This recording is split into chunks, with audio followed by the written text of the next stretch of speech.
भारत माता की जय। वंदे मातरम। मैं सुश्री अंजलि पटेल,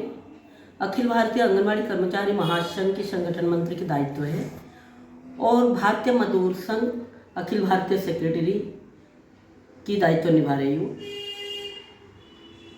11 दिसंबर 2023 को सारे देश की स्कीम वर्करों को लेकर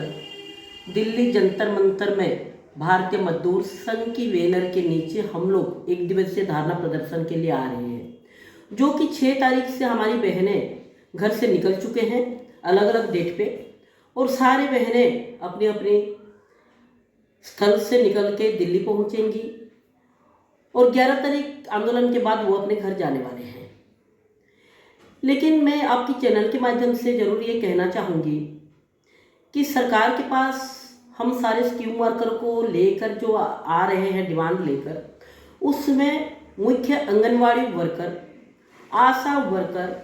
मिड डे मील वर्कर और एनएचएम वर्कर है। अभी मैं कहना चाहूँगी कि जो आंगनवाड़ी वर्कर है 48 ईयर्स पूरे कंप्लीट हो गए ये स्कीम को, आशा वर्कर को करीब 16-17 साल कंप्लीट हुआ, मिड डे मील का भी 25 साल से ऊपर हो गए, एनएचएम भी इसी तरह काम करते हुए पूरी सरकार के काम हम लोग करते हैं और सक्सेस भी करवाते हैं, जो कि ग्रास रूट से एक एक मोहल्ले से लेकर पूरे टॉप लेवल तक हम लोग ये स्कीम वर्कर काम कर रहे हैं। और आज की डेट में हमें कुछ इस तरह का ओनली फॉर मानदेय मिलता है, कुछ ऐसे कुछ है ही नहीं जो कि हम आपको बता सके। केंद्र सरकार की तरफ से हर प्रदेश में 4500 सभी आंगनवाड़ी वर्कर को मिलता है और सहायिका को उसी हिसाब से उसकी आधार, और मिनी आंगनवाड़ी वर्कर को उस हिसाब से मिलता है। लेकिन हर प्रदेश में अलग अलग हम लोगों का मानदेय है। लेकिन मैं आपकी चैनल से ये कहना चाहूँगी कि सबसे हाईएस्ट आज की डेट में पंडिचेरी और तमिलनाडु को तो सरकारी कर दिया गया है स्टेट गवर्नमेंट के कॉरपोरेशन के जरिए। उसके बाद हरियाणा, मध्य प्रदेश, तेलंगाना गवर्नमेंट या गोवा, लेकिन सबसे कम हमारे नागालैंड, मणिपुर ये सारे स्टेट में भी हैं। जबकि आज की डेट में मैं बताऊं 48 साल आंगनवाड़ी वर्कर काम करते करते और 50 साल होने में भी और 1.5-2 साल नहीं है, और आज तक कोई स्कीम को इतनी लॉन्ग टाइम कभी भी कोई देश या कोई सरकार स्कीम वर्कर करके खींचे और उसमें वर्कर काम करे तो वर्कर का क्या हालत होगा ये सभी को पता है। हम सरकार को आपके चैनल के माध्यम से कहना चाहते हैं कि ये स्कीम वर्कर की हटाकर इनको एक शासकीय कर्मचारी की या श्रेणी के अंतर्भुक्त दर्जा दिया जाए। अगर सभी को एक साथ नहीं करते तो फेज वाइज वो करें कि 15 साल या 20 साल के बाद हम फेज वाइज आधे आधे को लेकर सरकारी कर्मचारी घोषित करते हैं,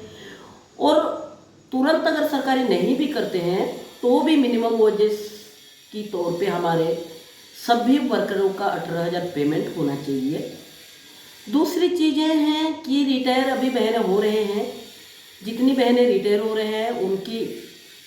लमसम अमाउंट 10 लाख रुपए और सरकार की जो नेशनल पेंशन है उसको सारे वर्कर को लागू किया गया।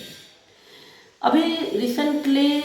1-1.5 साल पहले सुप्रीम कोर्ट की राय से ग्रेच्युटी लागू हुआ, जो कि आज की डेट में गुजरात और राजस्थान गवर्नमेंट ऑलरेडी दे चुका है, अभी हरियाणा गवर्नमेंट में भी देने वाले हैं। ये सारे देश में, सारे प्रदेश में लागू होना चाहिए और सभी को मिलना चाहिए, और सभी वर्करों को सामाजिक सुरक्षा प्रदान करना चाहिए। दूसरी और तीसरी चीज़ें हैं, हमारी सारे आंगनवाड़ी वर्कर्स हो, सहायिका हो या मिनी आंगनवाड़ी वर्कर, इनकी वरिष्ठता के तौर पे इनकी मानदेय में भी बढ़ोतरी होना चाहिए। जितनी भी मीटिंगें ये लोग अटेंड करते हैं सारे मीटिंगों का टीएडीए बनना चाहिए, या उनकी जो परिवहन का किराया होता है वो किराया मिलना चाहिए। वरिष्ठता के साथ ग्रेजुएशन निकाल के इनको सुपरवाइजर पद में पदोन्नति एज लिमिट हटाकर देना चाहिए। दो, सहायिका को उसकी क्वालिफिकेशन के साथ, वरिष्ठता के साथ उसको भी आंगनबाड़ी वर्कर का पद देना चाहिए। जितनी हमारी जो आंगनबाड़ी वर्कर हैं या मिनी आंगनबाड़ी वर्कर या सहायिका,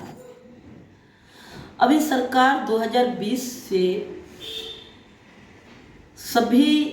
जगह न्यू एजुकेशन स्कीम स्टार्ट कर दिए हैं, जबकि हम लोग ई ट्रेनिंग ले चुके हैं, पोषण ट्रैकर में काम कर रहे हैं, मोबाइल पे काम कर रहे हैं और सारे रिपोर्टिंग हम ऑफलाइन और ऑनलाइन भी देते हैं। जबकि एक आंगनवाड़ी वर्कर इतने काम कर रहा है, उसी को न्यू एजुकेशन स्कीम में टीचरशिप का मान्यता मिलना चाहिए और इसमें भी एज लिमिट हटाकर वरिष्ठता के साथ सभी को आंगनवाड़ी वर्करों को टीचरशिप का मान्यता मिलना चाहिए। अभी मैं जरूर सरकार से निवेदन करना चाहूँगी